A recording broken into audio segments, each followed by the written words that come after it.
clamando que ele fosse levado à cruz, escolhendo a Barrabás ao invés de Jesus. Pensar sobre Jesus, então, nos leva ao temor. Você está diante de um Deus poderoso. Não está diante desses deusinhos. Não está diante de alguém que é leviano na sua forma de tratar pecado. Hoje ele está operando para salvar, mas vai haver o dia em que ele vai vir para julgar. E quando ele vier para julgar, todo aquele que se afasta dos propósitos, dos planos dele, com certeza vai receber o pagamento da sua injusta vida diante de Deus.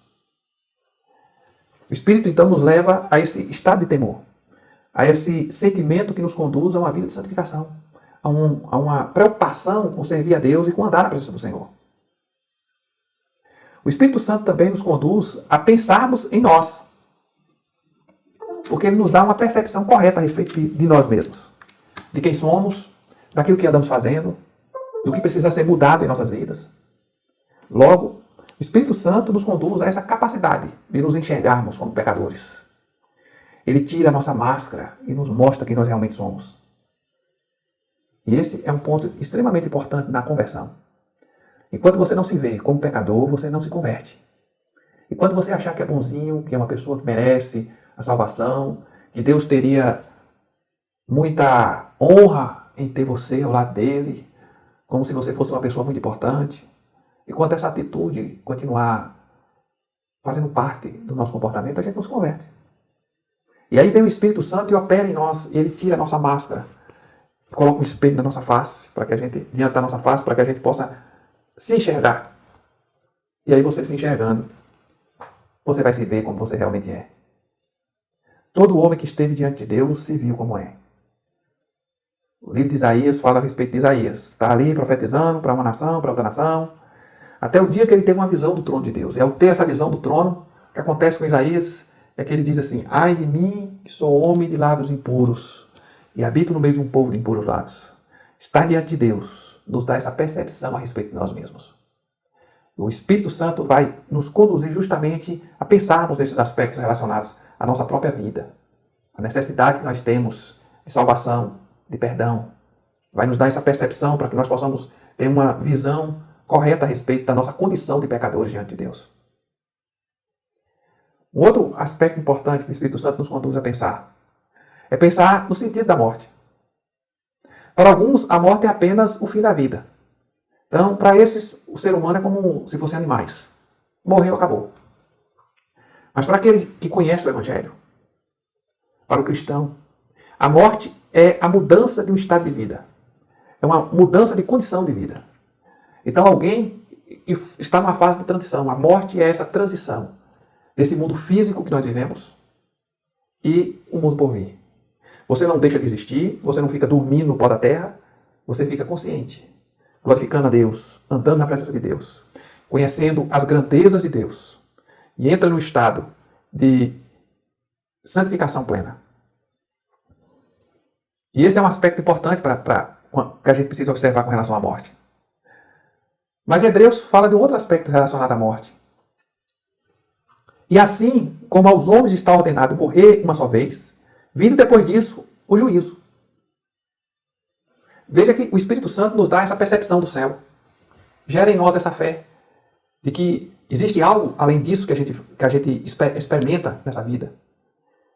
Mas o que o Espírito Santo vai gerar em nós também é essa percepção de que nós estamos perdidos, que o juízo vai vir. Vamos nos lembrar novamente da percepção de Isaías. Ai de mim, estou perdido, porque sou homem de lábios impuros e habito no meio de um povo de impuros lábios. Ai de mim, estou perdido. É essa a percepção certa de alguém que tem um encontro com Jesus. É essa percepção que se está perdido. E o que é que eu faço? É a pergunta que aqueles irmãos fizeram a Pedro. O que faremos, irmãos? Porque o coração está compungido. Porque há uma percepção de que estamos perdidos. O que é que nós fazemos? Essa percepção é dada pelo Espírito Santo de Deus. Essa crença no juízo. Porque para o homem sem Cristo, ele acha que o juízo é bobagem. Deus vai deixar todo mundo viver do jeito que quiser e acabou. E aí quando morrer, vai para o céu e faz uma medinha lá com Jesus e está tudo certo. Mas não é isso que acontece. Não é isso que a Bíblia ensina. Quem quiser fazer média com Deus tem que fazer enquanto está vivo, aqui, nessa vida. Assumindo Jesus como Senhor e Salvador da sua vida, porque não há nada que você possa fazer que possa lhe dar a salvação, que possa lhe dar a experiência de salvação. Não é algo produzido por homens, mas é produzido por Deus. E é Jesus quem faz isso em nossas vidas. Logo, vai haver o dia do juízo. E nesse dia, nós precisamos estar preparados. O Espírito Santo vai abrir o nosso entendimento a respeito disso. O que é que o Espírito Santo ainda nos faz pensar, além do juízo de Deus? Ele nos faz pensar na condição espiritual do homem. Ele nos dá a percepção de que estamos sem Deus. E essa percepção de que estamos sem Deus é justamente o conceito de morte espiritual. O que é morte física? Morte física, o corpo fica completamente inativo em relação a qualquer coisa que aconteça em volta dele. Você pode beliscar um cadáver, você pode falar com o cadáver, você pode gritar com o cadáver, você pode fazer o que quiser com o cadáver. Ele não vai reagir a nada que você fizer. Esse é o conceito de morte. Em relação ao mundo físico, acabou qualquer tipo de função. Com relação à morte espiritual, é a mesma coisa. O indivíduo é morto espiritualmente. O que significa? Significa que ele pode comer, ele escolhe para onde ele vai, ele escolhe, ele desenvolve-se espiritualmente, ele desenvolve espiritualmente, não, ele desenvolve religião, experiência religiosa, ele desenvolve uma profissão, ele cria coisas. Alguém olha e diz assim, está vivo. Mas com relação a Deus, ele é completamente insensível. Porque ele está morto espiritualmente. É esse o conceito de morte espiritual. E aí nós temos 1 Coríntios 2,14. O apóstolo Paulo nos diz assim: ora, o homem natural não aceita as coisas do Espírito de Deus, porque eles são loucura. E não pode entendê-las, porque elas se discernem espiritualmente. Então, o apóstolo Paulo faz duas distinções, um homem natural e um homem espiritual. E o que ele diz é que para o homem natural, as coisas do Espírito de Deus são loucura. Para o homem espiritual, as coisas do Espírito de Deus são compreensíveis e são verdades, que vão mudar a vida do indivíduo, que vão mudar o comportamento, que vão gerar temor no coração e vão gerar nele esse desejo de servir a Deus e andar com o Senhor. Mas para o homem natural, as coisas do Espírito de Deus são loucura. Ele não consegue discerni-la, porque não discerne. Não discerne justamente por conta dessa falta de intervenção do Espírito de Deus na vida dele para produzir esse discernimento. 1 Coríntios capítulo 2, verso 8, ainda nos diz assim: sabedoria esta que nenhum dos poderosos desse século conheceu, porque se a tivesse conhecido, jamais teriam crucificado o Senhor da glória. Mas como está escrito, e aí ele segue então falando, não souberam, nenhum dos poderosos desse século conheceu. Estão mortos espiritualmente. Não tem como conhecer. E esse é um ponto importante para nós, que mostra justamente que a conversão é um milagre que Deus opera em nossas vidas. Não é algo que nós operamos em nós, não é algo que outros operam em nós, não é algo que a religião opera em nós, é algo que Deus opera em nós. É um milagre. E esse milagre só pode ser produzido pelo Deus de milagres e pelo Espírito de Deus. A religião não produz isso. Diante dessas realidades, então, o que nos resta é entender que o Espírito Santo faz com que você chegue a essa terrível percepção. Deve estar espiritualmente morto para viver desse jeito. É isso que o Espírito Santo coloca em nossas mentes. Ele diz, olha, para ter uma vida como a sua, como essa vida que você está vivendo, só alguém que está distante de Deus, que não conhece a Deus, que não tem percepção de Deus, que não tem temor de Deus no coração, vive. E você precisa mudar de vida. O Espírito Santo faz outra coisa também.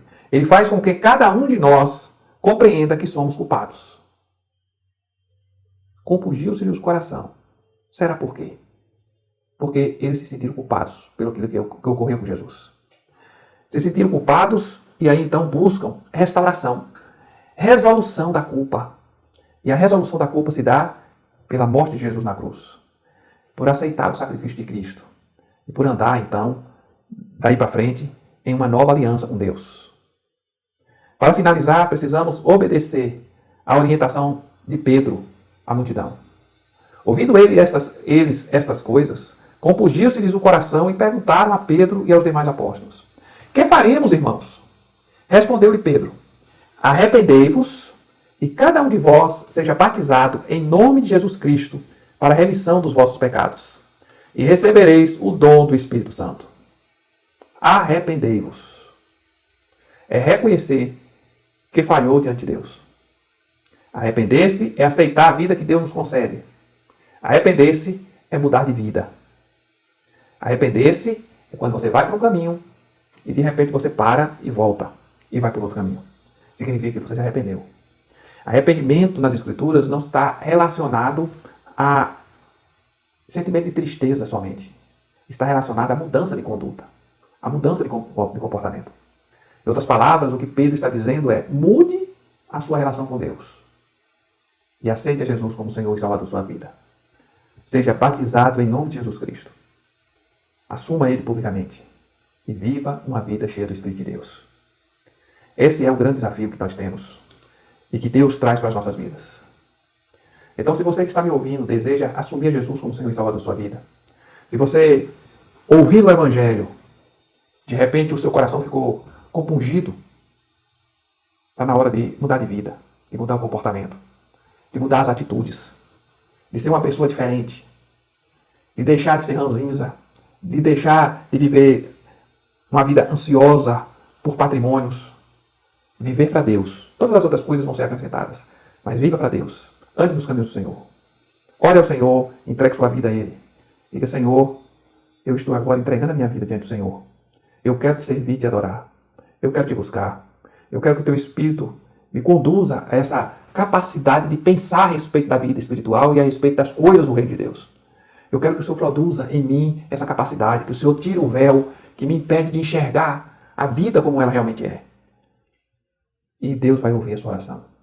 Se quebrante diante do Senhor e tenha esse momento de oração, glorificando e engrandecendo o nome do Senhor.